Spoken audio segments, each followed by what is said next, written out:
What's the meaning of bullpen?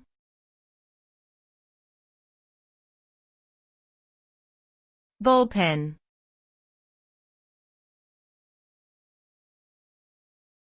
Bullpen.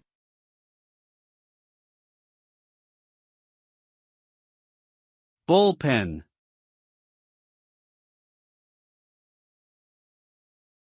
Bullpen.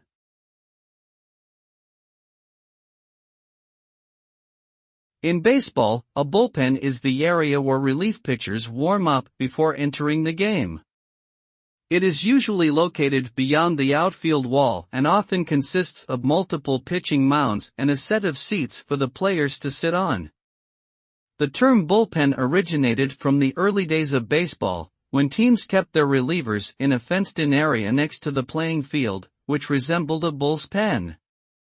The bullpen has become an essential part of modern baseball strategy, allowing managers to make quick pitching changes and maximize their chances of winning games.